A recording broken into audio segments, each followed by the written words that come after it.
तो बड़ा अपडेट दे रहे हैं आपको। हरियाणा विधानसभा के मानसून सत्र का आज आखिरी दिन है। आज सदन में फिर से हंगामे के आसार हैं और विपक्ष कई मुद्दों को लेकर सरकार को घेरेगा। साथ ही ध्यान आकर्षण प्रस्ताव पर चर्चा होगी। कांग्रेस विधायक जगबीर मलिक के प्रस्ताव पर चर्चा होगी। और हमारे साथ इस खबर की तह तक जाने के लिए हमारे स्टेट हेड जितेंद्र चौधरी बने हुए हैं और जितेंद्र चौधरी के साथ इस वक्त कांग्रेस विधायक जगबीर मलिक मौजूद हैं। Jitendra, over to you.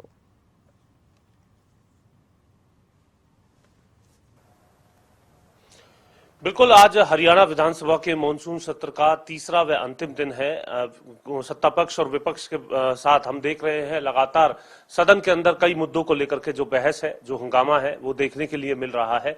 आज अगर हम बात करें तो खासतौर से फसल बीमा योजना में खरीफ की फसल को लेकर के जो मुआवजा है उसकी मांग अभय चौटाला ध्यानाकर्षण प्रस्ताव के मार्फत करेंगे। वहीं दूसरी तरफ जगबीर मलिक की तरफ से परिवार पहचान पत्र में आम लोगों को जो इसकी त्रुटियां हैं उसे ठीक कराने को लेकर जो दिक्कतें आ रही हैं, इस विषय पर ध्यानाकर्षण प्रस्ताव जगबीर मलिक की तरफ से दिया गया है। कांग्रेस विधायक है और हमारे साथ इस वक्त मौजूद भी हैं।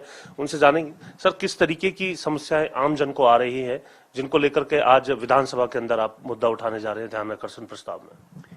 देखिए, इसमें सबसे पहली गलती सरकार की ये है, जो भी इनकम वेरिफिकेशन जो है, बगैर इनकम वेरिफिकेशन के हर फैसिलिटी को जो हरियाणा गवर्नमेंट की है उसको परिवार पहचान पत्र से जोड़ दिया।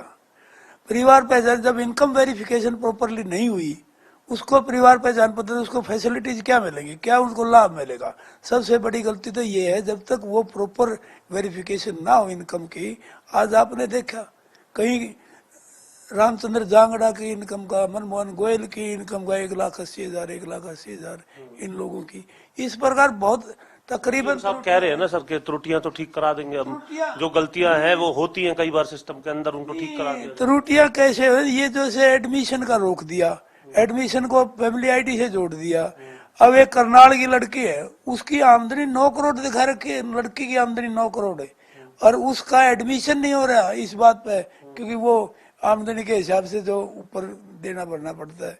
इसी प्रकार आप देखो ना, 74 ये मजदूर की आय 9 करोड़ रुपए, 74 लोग एक ही आईडी में जोड़ दिए। इसने 9 लाख, लगभग 10 लाख के करीब जो है ना, 9,72,000 तो बीपीएल कार्ड काट दिए इसने। 5-5.25 लाख पेंशन, विधवा, विकलांग सबकी काट दी पेंशन। मतलब बहुत बुरा, आज हर आदमी परेशान है। लेकिन सरकार ये कहती है जो अपात्र हैं, जिनको नहीं मिलनी चाहिए, केवल उनकी काटी गई है। कुछ एक परसेंटेज ऐसी है जो जिसको गलती से कटी है उसको ठीक कर दिया जाए। ये भी गलत है। जो कुछ ये कहते हैं ना, हमने इतनी बना दी, वो सारी गलत बना रखी है। वो भी ऐसी आदमी बना दी जो घर में नौकरी करते हैं, 2-2 नौकरियां हैं, जिनकी कोठियां हैं, कारें हैं, उनकी तो बीपीएल कार्ड बन गए, लेकिन उनके बीपीएल कार्ड खत्म हो गए जो पात्र थे। ये भी उस वक्त जैसे मजदूर की 9 करोड़ की आय थे, इसका कार्ड कट गया। इस प्रकार की बहुत ऐसे ऑप्शन हैं जो इसमें है ही नहीं। आप आमदनी जोड़ना चाहे, एक आदमी नौकरी लग रहा है और वो हट जाता है, वो कैसे जोड़ेगा, उसकी इनकम कैसे खत्म होगी, खत्म नहीं होगी, वो रहेगी। एक फैमिली आईडी में एक मोबाइल नंबर मांगते हैं, यदि वो मोबाइल नंबर चोरी हो जाए, उसकी रिपोर्ट कराओ, ये कराओ, उसकी फैसिलिटीज बंद है।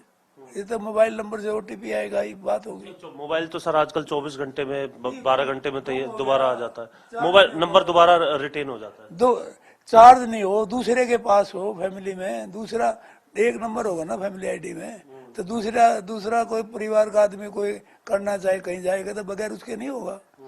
तो ये बगैर इस टाइप की जो सारी शर्तें ना, बड़ी प्रॉब्लम्स है इसमें तो जो है बिजली का बिल है, यदि ये गलत आ रहा है उसकी पेंशन कट जाती है, बुढ़ापा पेंशन या और ये इनकम से जो जुड़ी हुई चीजें, तो वो कटने के बाद वो ठीक भी ऊपर से होंगी चंडीगढ़ पंचकुला दफ्तर से, तो ये बिजली के बिल के भी ठीक यहाँ होगी, कई महीने लग जाते हैं उसमें, तो आदमी का जाएगा। तो ये रोजाना की प्रॉब्लम है, डेली प्रॉब्लम। इसको इसलिए तो परमानेंट परेशानी पत्र कहा जाता है, प्रॉब्लम पे प्रॉब्लम, PPP। परिवार पहचान पत्र नाम दिया ना सरकार ने, तो ये तो विपक्ष का नाम है जो आपने दिया। प्रॉब्लम पे प्रॉब्लम जो है ये आई नहीं, लोग कह रहे, मैं नहीं कह रहा, लोगों का कहना है प्रॉब्लम पे प्रॉब्लम है ये। इसमें बहुत ऐसे वो है, अब पेंशन काट दी, मृत दिखा दिए, मतलब ये किसने बनाई है पहचान पत्र? बनाने वाला कौन है?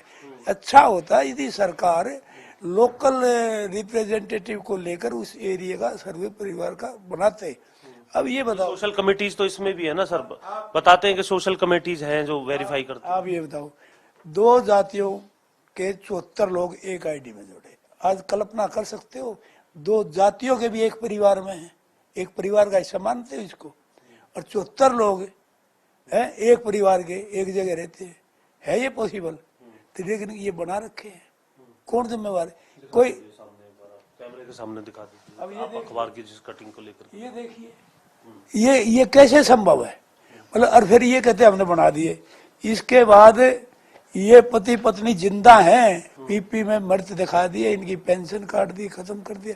मतलब बहुत सारी प्रॉब्लम है इसमें, समस्या है। यदि एक व्यक्ति है परिवार का, उसकी डेथ हो जाती है, उसका डेथ सर्टिफिकेट कैसे बढ़ेगा? नहीं बनता, इनको ऑप्शन ही नहीं है परिवार पहचान पत्र के इसमें आईडी में। एक बात मुझे याद आ रही है सर, परिवार पहचान पत्र से अलग याशी कंपनी का एक मसला था प्रॉपर्टी आईडी को लेकर के, परिवार पहचान पत्र से अलग मसला था। वो मुद्दा आपने उठाया कि उसको कंपनी को ब्लैकलिस्ट करें, आपने भी पूछा कि परिवार पहचान पत्र कौन बना रहा है। मैं 2 चीजें अलग अलग बात कर रहा हूँ, तो इसमें भी क्या आप इस तरीके की कोई आज बात रखने वाले हैं, मांग करने वाले हैं कि कौन बना रहा है? गलत जिसके साथ हुआ, कई महीनों तक जिसने जो है सरकारी दफ्तरों के चक्कर काटे उसे ठीक कराने को, कईयों के हो रहे हैं, कईयों को नहीं भी हो रहे हैं, ये समस्याएं भी नहीं। यदि ये किसी सरकार ने अपने लेवल पे नहीं किया, प्राइवेट कंपनी ने किया, निश्चित तौर पर जो उसको भी ब्लैक लिस्ट करना चाहिए, क्योंकि जो प्रॉपर्टी आईडी आज तक ठीक नहीं हुई। आपके आंकड़ों के हिसाब से ये सरकार ने करवाया या ये भी कंपनी के थ्रू ही हो रहा है? नहीं, मुझे नहीं लगता सरकार कराए तो कम से कम है लोकल आदमी को इन्वॉल्व करे, लेकिन इस फैमिली आईडी में मुझे नहीं लगता कोई लोकल, क्योंकि मेरे पास ही कोई पूछने नहीं आया। मुख्यमंत्री ने कई बार कहा कि हमने एडीसीज को कहा है, टाइम बाउंड किया है, अपनी समस्याएं जिसकी हैं वो जाकर के उनको ठीक कराएं। एडीसीज को विशेष तौर पर कहा गया कि कहीं जाने की जरूरत नहीं है, सिर्फ एडीसी के पास जाएं, अपनी समस्या ठीक कराएं। ऐसा है, एडीसी के पास भी कोई ऑप्शन नहीं है। जब वहाँ सॉफ्टवेयर में कोई प्रोग्राम नहीं होगा तो वो कैसे करेंगे? अब जिसका मैं ये बताता हूँ, इनकम वेरिफिकेशन के बारे में, इनकम के बारे में वहाँ कोई प्रोविजन नहीं। इसमें देखो, ये मैं ये बताता हूँ, इनकम वेरिफिकेशन के जो है ये पहचान पत्र में जोड़ दी जाए, इसमें योजना का लाभ मिलना बंद हो गया। इसमें ये विडो पेंशन को वोटर कार्ड से जोड़ दिया। आपका पहला पॉइंट है शायद जो आप पढ़ना चाह रहे हैं, इनकम चेंज करने के लिए 3 महीने का चेंज। विडो पेंशन को वोटर कार्ड से जोड़ दिया। जिसके वोटर कार्ड से ना जुड़ रहा होगा, विडो की पेंशन बंद होगी, घूमती फिरो विडो बेचारी। तो ये पहले क्यों नहीं ये किया? जब विडो है उस घर में, उसको बताया जाए भाई इससे जोड़ दो। ये जो लागू गलत तरीके से लागू कर रखा है, सिर्फ परेशानी है। और हमारी सरकार आएगी तो कांग्रेस ने कह दिया इसको खत्म करेंगे, कांग्रेस इसको खत्म करेगी। तो सीधे तौर पर आज सदन के अंदर इस मुद्दे को लेकर के खासतौर से हंगामा रहेगा, क्योंकि सरकार का, मुख्यमंत्री मनोहर लाल का ये कहना है कि परिवार पहचान पत्र लोगों की जो समस्याएं हैं उनको दूर करके घर बैठे उन्हें, चाहे वो पेंशन हो, चाहे पीडीएस का राशन हो, उन तमाम सुविधाओं को देने का काम कर रहा है। विपक्ष का ये कहना है कि कई जगह इनकम जो है गलत दिखाते हुए जिन लोगों को, जो लोग पात्र हैं, उन्हें इसका फायदा नहीं मिल पा रहा। तो कुछ लोग ऐसे भी हैं जो करोड़पति हैं लेकिन उन्हें गरीब बना दिया गया है। उदाहरण रामचंद्र जांगड़ा, राज्यसभा सांसद का, मनमोहन गर का भी यहाँ पर एग्जाम्पल जो है वो दिया गया है सदन के अंदर ही। आज इस पूरे मसले को लेकर के सत्ता पक्ष और विपक्ष के बीच में पूरी नोकझोंक देखने के लिए मिलेगी। पोर्टल हो या परिवार पहचान पत्र, ये सीधे तौर पर विपक्ष के निशाने पर है, तो वहीं सरकार इसे आम जनमानस को सुविधा देने का एक ऐसा माध्यम बता रही है जो देखते हैं जितेंद्र, इन तमाम मुद्दों को लेकर आज कितना हंगामा होता है सदन में, या सदन की कार्यवाही आज आखिरी दिन क्या होगी। बेहद शुक्रिया जितेंद्र आपका इस बातचीत के लिए, इस खबर की तह तक जाने के लिए बहुत बहुत शुक्रिया आपका जितेंद्र।